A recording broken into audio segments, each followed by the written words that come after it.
Fridtjof Schuon, L'œil du cœur. Chapitre 2 de la connaissance. Toute connaissance est par définition celle de la réalité absolue. C'est dire que la réalité est l'objet nécessaire, unique, essentiel de toute connaissance possible. S'il est vrai qu'il y ait des connaissances qui semblent avoir d'autres objets, ce n'est pourtant pas en tant que connaissance avec un grand C, mais en tant que modalité ou limitation de celles-ci qu'elles les ont. Et si ces objets ne sont apparemment pas la réalité, il en est ainsi non pas en tant qu'ils sont objets de la connaissance, mais en tant qu'ils sont des modalités ou limitations de cet objet, qui est Dieu vu par Dieu. L'existence même du monde semble contredire ces assertions. Le monde n'est-il pas différent de la réalité absolue, de l'objet un et divin ? Nous répondrons que le monde, tout en n'étant pas cette réalité, en est néanmoins l'expression et partant la limitation. Il est donc la réalité, non point comme telle, mais en tant qu'elle s'affirme dans telle limite.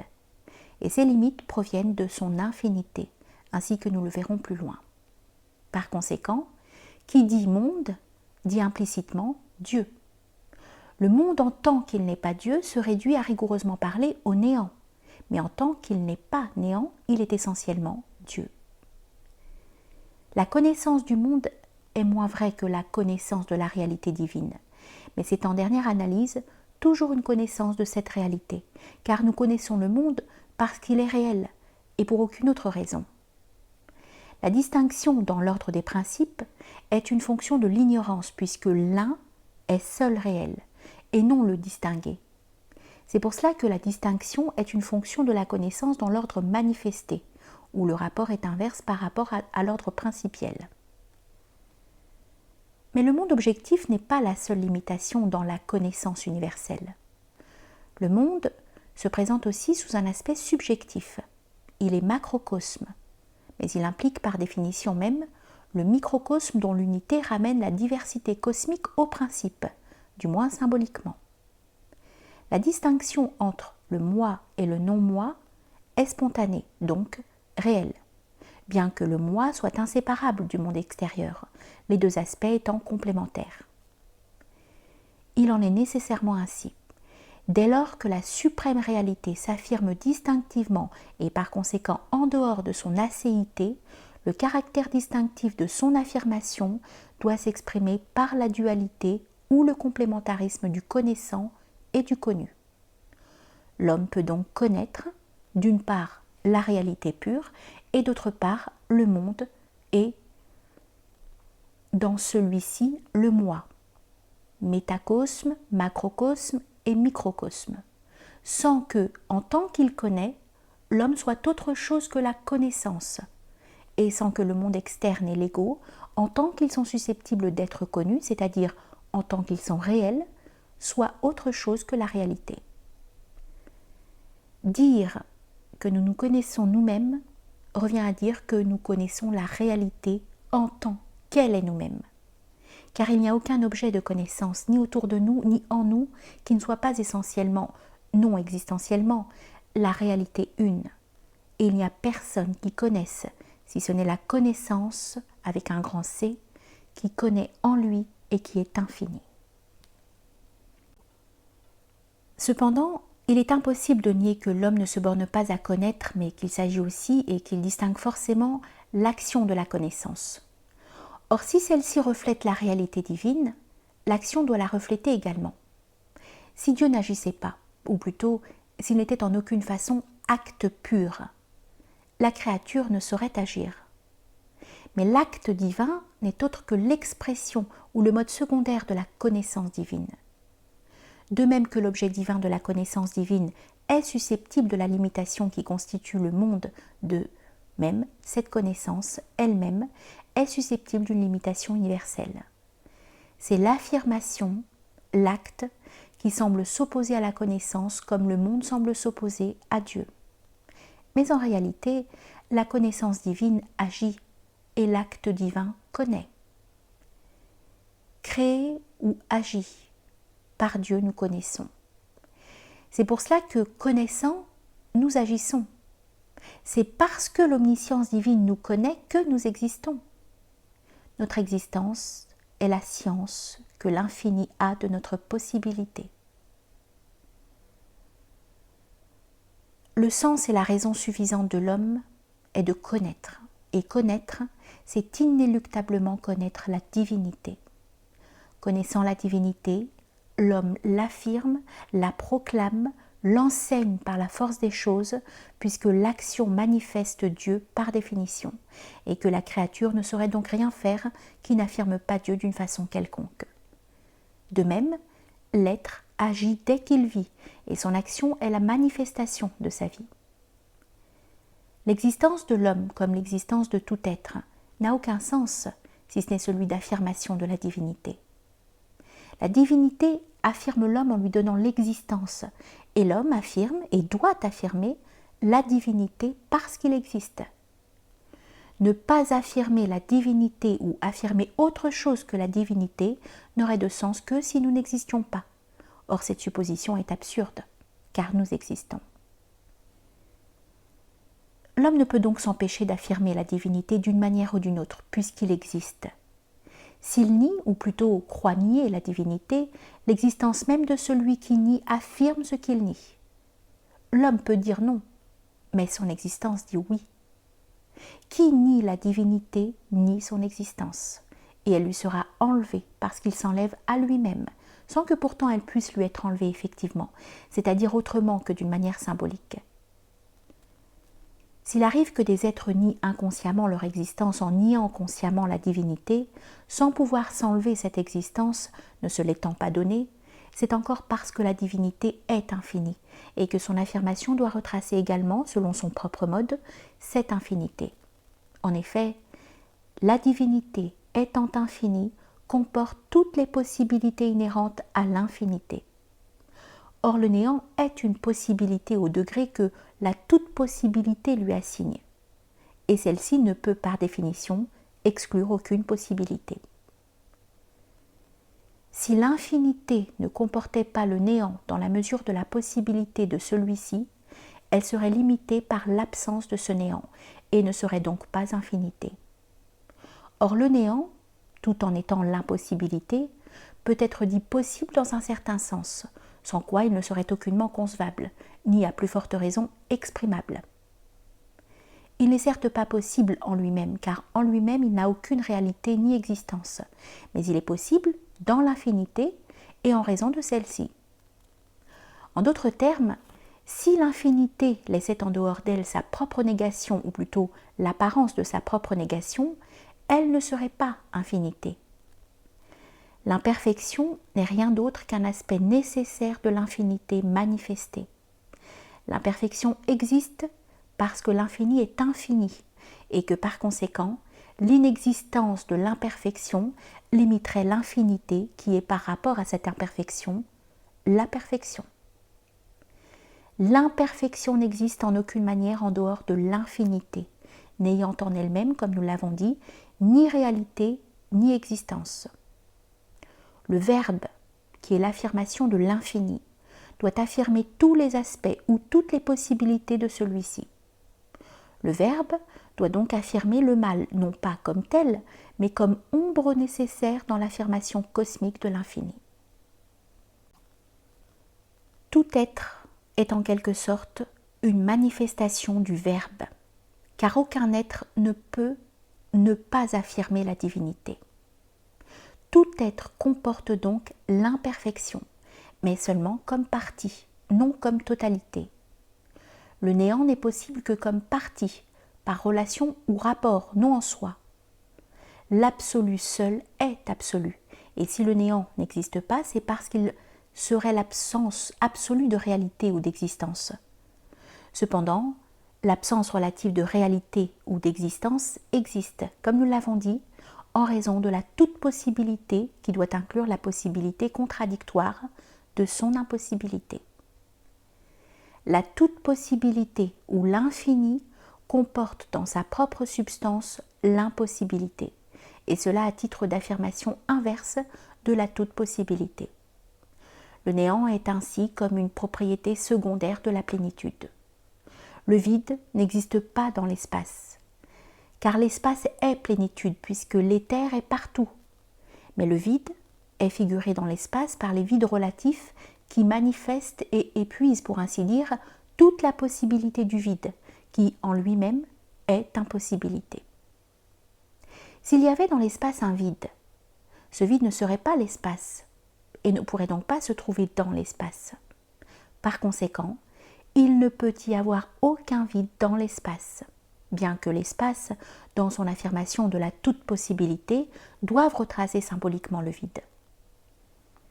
L'impossibilité est impossible en elle-même, mais elle est possible dans la possibilité, en raison de l'illimitation de celle-ci. L'impossibilité ou le néant ou le mal est comme une tache noire sur un corps blanc. Cette tache noire signifie l'inexistence de ce corps, mais elle ne peut amoindrir ni limiter en aucune façon l'existence de ce corps, qui est lui-même le plan de manifestation et de réalité de la tache. Le mal n'a de réalité qu'à titre de partie, et non pas en lui-même, car la divinité seule est réelle, en elle-même et par elle-même. Rien ne peut donc s'opposer à elle, car l'existence d'un néant, dans la mesure où la toute-possibilité lui prête une existence illusoire, affirme la divinité. Nous voulons dire par là que toute chose affirme la divinité, parce que toute chose est affirmée par la divinité, et que le néant ou le mal n'existe qu'en tant qu'ils affirment la divinité.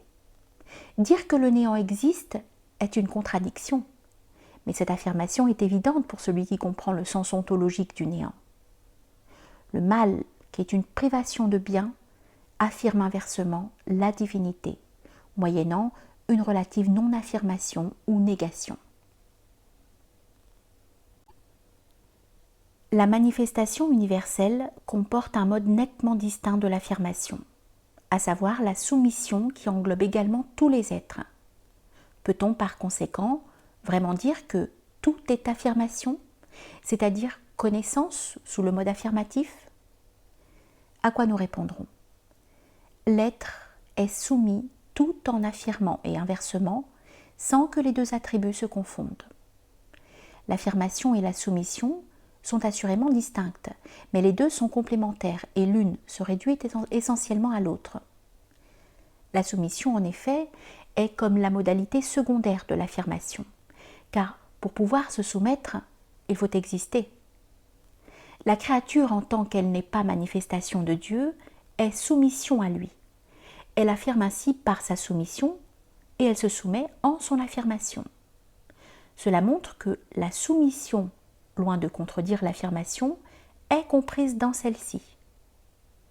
L'univers affirme la réalité suprême et lui est soumis par la même. Il lui est soumis, comme elle est, pour ainsi dire, soumise à sa propre nature. L'homme, pour être en accord avec lui-même, doit se soumettre consciemment et volontairement son existence, même étant en soumission par définition. Il doit se soumettre à sa propre réalité, qui est au fond la réalité une et suprême, la seule qui soit. Et comme le monde qui nous entoure est cette même réalité par le mystère de la manifestation du Verbe, nous devons aussi nous soumettre au monde. Cette soumission, elle aussi, est connaissance, avec un grand C, selon le mode propre à l'aspect passif des créatures. L'homme doit se soumettre au monde, non pas en tant que celui-ci est monde, et en tant que l'homme est connaissance divine et Verbe, mais au contraire, en tant que lui, l'homme, n'est comme, et en tant que le monde est réalité divine et Verbe. Cette soumission est la conformité au destin, car c'est par son aspect de destin que le monde est Verbe vis-à-vis de l'ego. C'est dans ce sens seul que le monde exige la soumission. C'est pour cela qu'il est dit, ouvrez les guillemets, si quelqu'un te frappe sur la joue droite, présente-lui aussi l'autre. Fermez les guillemets. Ce n'est pas à l'ennemi en tant que tel que l'on doit tendre la joue gauche, mais à l'ennemi en tant que destin, donc en tant qu'expression du Verbe. Maintenant, De même que connaissant la divine réalité, nous savons que le monde et nous-mêmes, nous ne sommes rien d'autre qu'elle, de même, en affirmant la divine réalité, nous affirmons aussi le monde en tant qu'il s'identifie essentiellement à elle. Et nous nous affirmons aussi nous-mêmes en tant que, identiques d'ailleurs au monde, nous sommes cette même réalité. C'est pour cela qu'il est dit, ouvrez les guillemets, aime ton prochain comme toi-même, fermez les guillemets. Et cela implique que l'homme doit s'aimer. Or l'homme ne peut pas s'aimer en tant qu'il n'existe pas, car on ne peut aimer que ce qui est. Mais comme notre existence n'est en définitive rien d'autre que le Verbe, et que le Verbe n'est rien d'autre que la divine réalité, et qu'il n'y a rien hormis d'elle, nous ne pouvons aimer qu'elle. En l'aimant, l'homme s'aime, et en s'aimant, il l'aime. Si l'homme ne s'aimait pas lui-même, il n'aimerait pas la divine réalité, puisqu'il n'est rien d'autre qu'elle. Qui connaît son âme, connaît son Seigneur. De même, affirme son Seigneur qui affirme son âme, c'est-à-dire qui la sauve. Car qui s'aime vraiment se sauve, et qui veut se sauver doit s'aimer. Mais de même que cette affirmation du Seigneur implique la négation de ce qui nie le Seigneur, en vertu de la négation contenue dans l'infinité même du Seigneur, de même, l'affirmation spirituelle du monde, en tant qu'il est le Seigneur, implique la négation de l'imperfection, qui est dans le monde à titre de partie, jamais à titre de totalité. Nous devons affirmer le monde en tant qu'il est le Seigneur par le mystère du Verbe, et non pas en tant qu'il n'est pas le Seigneur. Il n'est pas le Seigneur en tant qu'il est le néant selon la nécessité de l'infinité. Le mal est le néant qui existe. Et de même, nous affirmons en tant que nous sommes le Seigneur par le mystère de notre existence, qui n'est que la transcription de son nom, nous devons nous nier en tant que nous ne sommes pas le Seigneur. Si nous ne nions pas le néant en nous-mêmes, nous affirmerions que le néant est, et toute maison divisée contre elle-même s'écroulera. En niant le néant, nous affirmons, et en affirmant, nous nions le néant. C'est pour cela qu'il est dit « Qui veut garder sa vie, la perdra ». Car vouloir garder la vie, c'est affirmer le néant. En affirmant le néant, l'homme devient néant, car on devient ce qu'on aime. Mais cet homme devient le néant qui existe, ce qui existe ne pouvant cesser d'exister. Et l'homme existe. L'homme ne s'étant pas créé, il ne peut pas non plus s'anéantir. Il ne peut que se damner. La damnation est l'identification avec le néant qui existe. Nous sommes Verbe grâce à notre existence. Et comme nous devons nous soumettre au Verbe, en son essence pure comme en ses manifestations, nous devons aussi être soumis au Verbe en tant qu'il est nous-mêmes. Or, est Verbe en nous-mêmes ce qui, dans notre ego, est inévitable et destin. L'homme doit se soumettre au Verbe en tant que celui-ci est destin. Mais l'homme participe également à son destin d'une manière active, et cela en tant que l'homme est lui-même Verbe par son affirmation existentielle. Un destin quelconque est une manifestation du Verbe, en tant que celui-ci s'identifie au monde. Mais un destin qui affecte notre individu comme tel, indépendamment du monde qui nous entoure, est une manifestation du Verbe, non pas dans le monde, mais dans l'ego. Ainsi, il faut distinguer un destin externe et apparemment évitable, et un destin interne et apparemment inévitable. Un destin que l'on rencontre et un destin que l'on est. Nous pouvons en effet éviter une maladie en la guérissant tout en lui restant soumis en tant que manifestation du Verbe. Elle nous accable. Et il n'y a aucune contradiction entre cette soumission et notre effort de nous libérer de la maladie. Notre soumission s'adressant au destin comme Verbe et notre effort à la maladie comme telle, c'est-à-dire comme négation de notre affirmation corporelle, qui est également Verbe dans son ordre. En revanche, nous ne pouvons en aucune façon éviter ni notre nature physique, ni notre âge, ni notre mort, car tout cela est nous-mêmes. Et nous ne saurions nous éviter nous-mêmes, du moins en tant qu'individus. Cependant, si nous nous soumettons ainsi à notre ego, c'est encore au seul Verbe que nous nous soumettons, et non pas à la négation qu'est notre détermination individuelle. car en tant que nous sommes négation en vertu de cette détermination, nous devons nous éviter aussi. Cela n'est toutefois pas possible sur le plan de notre individualité, mais uniquement dans l'extinction en Dieu. Si l'homme n'était pas essentiellement connaissance, selon les modes fondamentaux que nous avons décrits, son but ne saurait être la connaissance, car on ne peut devenir que ce qu'on est. Si l'univers n'était pas la connaissance, la voie vers la réalité ne pourrait pas être la connaissance. Comme tout est connaissance et qu'il n'y a rien hormis elle, l'amour étant également connaissance, il n'y a rien qui puisse conduire à elle hormis elle. Si nous disons « nous connaissons telle chose », nous voulons dire « la divinité en tant que nous connaît la divinité en tant que telle chose », en sorte que toute connaissance est celle que la divinité a d'elle-même, et cette connaissance est absolue et infinie plénitude.